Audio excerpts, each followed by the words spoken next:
창조의 법이고 그게 하나님의 정뜻인데 네가 지금 이 고난을 당하는 것 보니까 너 분명히 뭔가 잘못한 거야.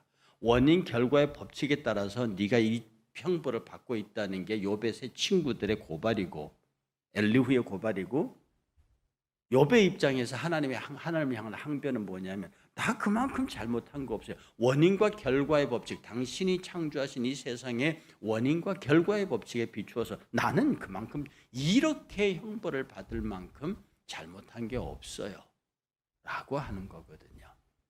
그런데 하나님 말씀 뭐냐면 거기에 대해서는 대답하지 않으십니다. 리워야단 내 손에 있다. 베헤못 그 역시 내 손에 있다. 이 말은 네가 당하고 있는 모든 고난들, 아픔들, 네가 지금 겪고 있는 모든 고통들, 그게 다 내 손에 있다. 나의 뜻이라는 겁니다. 즉 비교하지 마라. 하나님께서 하시는 모든 일에 관한 하나님의 절대 주권을 인정하라는 말입니다. 오늘 이 긴 말을 한마디로 정리하면요, 내가 리워야단을 지배하고 베헤못을 지배한다.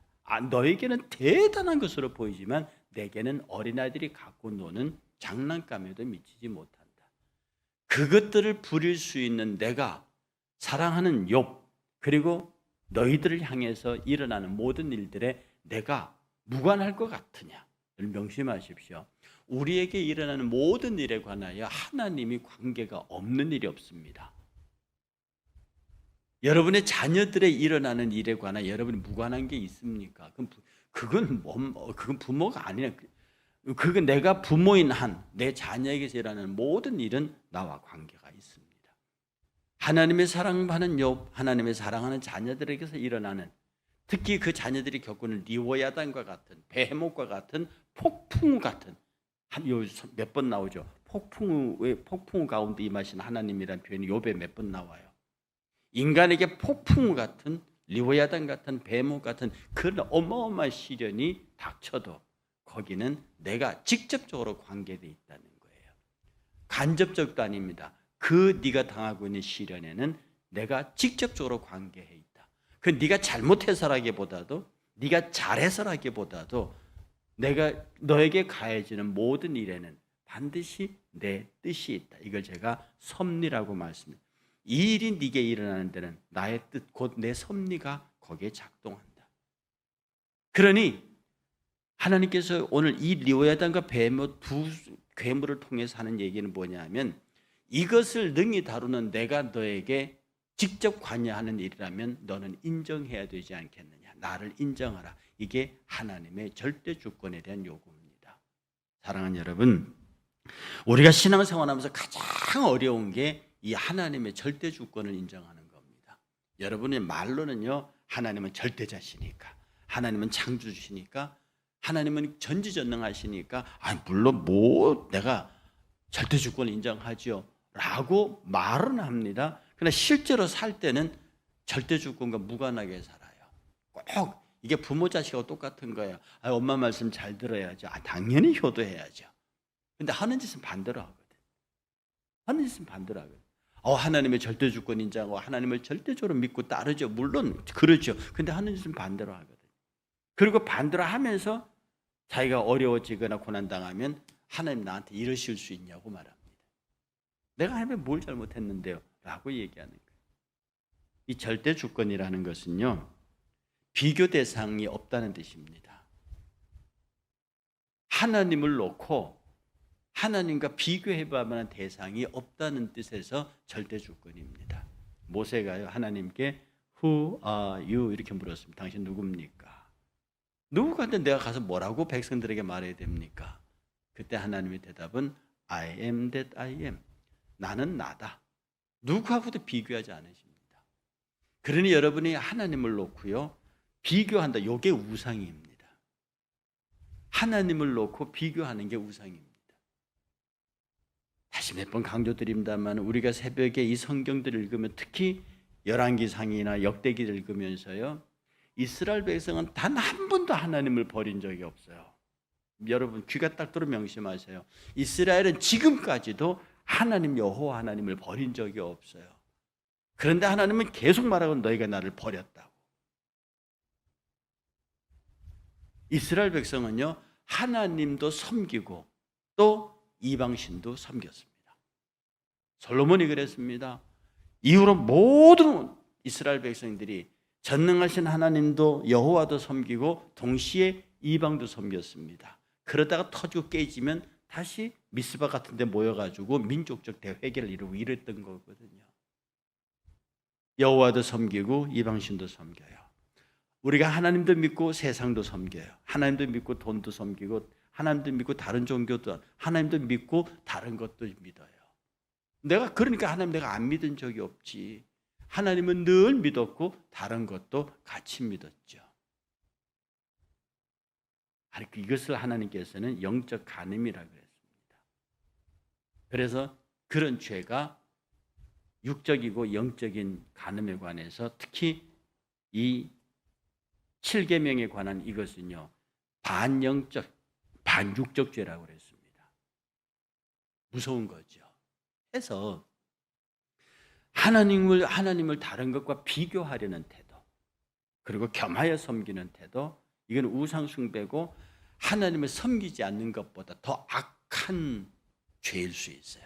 그건 하나님을 모욕하는, 차라리 하나님을 안 섬기다는 것은 하나님 모른다는 말도 되는 거고요. 하나님과 상관없다는 말이 되겠지만 내가 하나님의 자녀면서 다른 사람의 자녀가 된다. 내가 이 사람을 아버지로 이 사람도 아버지로, 그게 뭡니까? 있을 수 없는 일이죠. 그래서 절대 주권을 인정한다는 말은 비교하면 안 돼. 비교 대상이 없다는 뜻이고요. 이 하나님의 절대 주권을 인정한다는 말은 비교 가치가 없다는, 이것 말고 다른 것과 비교할 수 있는 가치 있는 게 없다는 뜻입니다. 오직 한 분 하나님으로 만족합니다. 다른 비교 가치가 없어요. 그런데 우리는 많은 경우에 많은 것들을 비교합니다. 다 버리고 나를 따라라. 이 사람이 재물이 많은 거로 심히 근심하며 돌아갑니다. 비교하는 거예요. 하나님과 재물을. 예수님과 재물을 비교하는 거예요. 이렇게 절대 주권을 인정하는 사람은 하나님과 비교할 수 있는, 하나님을 포기하면서 얻을 수 있는 것, 이런 생각은 감히 못한다는 거예요. 비교할 수 있는 게 없어요. 그리고 하나님의 절대 주권을 인정한다는 것은 비교할 필요가 없다는 뜻입니다. 비교하는 일 자체가 무익하고 무가치하다는 겁니다. 우리 아버지하고 남의 아버지를 비교해서 어떻게 할 건데요? 내 남편과 다른 남편을 비교해서 뭐 어떻게 할 건데요? 내 자식과 다른 자식을 비교해서 뭘 어떻게 할 건데요? 비교 대상이 없을 때 절대성이 성립하는 겁니다. 우리가 하나님 앞에서 하나님이 소유하고 있는 모든 것들에 대한 절대적인 가치를 부여하고 비교 대상을 제외하고 모든 것은 비교할 필요가 없다고 하는 신앙생활. 제 목걸이 탐나시죠? 우리 어떤 목사님이 그래요. 어떤 회의할 때 성도들 가운데 제 목걸이에 관심이 있다고. 언제든지 드리겠습니다. 언제든지 드리겠습니다. 근데 제가 이 목걸이 한 6개 있는데요. 제가 이걸 갖고 있어요. 제가 이걸 왜 하냐면, 제가 학교에 있을 때 막말로 애들하고 땅을 팔 때도 넥타이를 메고 있었습니다. 근데 제가 교회 오면서 추운 겨울에는 넥타이를 먹고 이 목티를 입고 그리고 잤거든요. 이걸 왜 그러냐면, 이 사람의, 그러니까 당연히 거꾸로 학교에 있을 때 넥타이를 풀고 교회 오면 넥타이를 매야 된다는 생각을 하는데 제가 거꾸로 했습니다. 내 자신을 막 그 어떤 틀에 가두려고 하는 노력보다 삶 속에서, 하나님의 일 속에서 어떤 설명할 수 없는 제 마음의 어떤 그런 게 있는데요.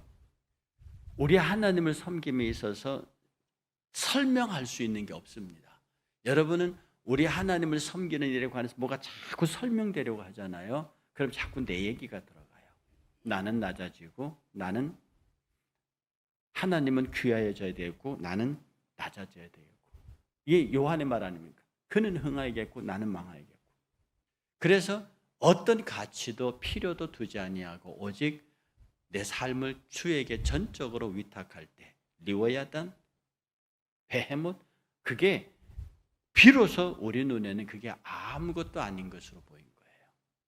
여러분이 세상에 돈과 물질, 사람이 크게 보이고 고난과 파도가 그게 내가 견딜 수 없을 만큼 힘들어 보이면, 힘들죠. 그렇게 보이면 여러분들은 하나님의 절대 주권을 인정하는 것보다 내가 지금 살고 있는 자연의 법칙, 인과의 법칙에 매달려 사는 것. 도대체 하나님 나한테 왜 이러세요? 내가 뭐 잘못했습니까? 라고 하는 욥의 기도가 나오는 거예요. 그런데 하나님의 절대 주권 앞에 딱 서면 그리 하십시오. 이것이 당신의 뜻이고 당신의 섭리면 이 하나님의 뜻이 끝날 때까지 내가 입으로라도 범죄하지 않게 하시고 또 내가 이 시험을 빨리 끝나게 해주십시오. 그렇게 기도하지 않겠습니다. 시험을 시작하셨으니 끝내실 것, 그때까지 내가 믿음 잘 지킬 수 있도록 내 믿음 도우시고 이 시험이 끝난 다음에 더 큰 시험이 온다고 할지라도 그 시험마저도 내가 이길 수 있는 믿음을 주시면 됩니다. 내가 따지지 않겠습니다. 주께서 시험 주시면 시험 받고 축복 주시면 축복 받고 나를 비나게도 하시고 부하게도 하시고 그렇게 하시겠다면 하십시오. 나는 그 가운데서 주의 이름만 영광만 찬양하겠습니다. 이걸 지금 하나님이 원하시는, 폭풍 가운데 욥을 찾아오신 하나님께서 그렇게 말하는 거예요. 그 폭풍 후 인생의 어마어마한 환난 속에 리호야단과 베헤못을 양옆에 세우신 하나님이 말하기를 네 삶 속에 이런 어마어마한 일이 벌어지더라도 놀라지 말라, 두려워하지 말라, 내가 너와 함께함이니라. 사랑하는 성도 여러분, 우리 승리합시다. 하나님의 절대 주권을 인정하고요. 그렇게 하십시오. 하나님이 그게 당신의 뜻이라면 그렇게 하십시오. 그게 내가 십자가에서 죽는 것이 그게 아버지의 뜻이면 그렇게 하십시오. 예수님에게 당신의 생각이 있었거든. 이 잔에게서 지나가게 하옵소서. 예수님 정말 인간적이고 정말 멋진 분이세요. 이렇게 하십시오. 그러나 그게 당신의 원이면 그렇게 하십시오. 이게 우리의 하나님의 절대 주권을 인정하는 태도입니다. 우리도 우리 생각이 있어요. 그러나 그럼에도 불구하고 주의 뜻이면 하십시오. 주의 뜻이 늘 우리에게서 인정받고 주의 뜻이 늘 우리에게 승리하고 우리를 통해 주의 뜻이 늘 성취되는, 아무리 리어단과 베헤못이 어마어마한 괴물이고 폭풍우가 우리를 몰아칠지라도 천만인이 나를 둘러칠지라도 내가 해받음을 두려워하지 않는 복 있는 승자 되시길 주의 이름으로 축복합니다.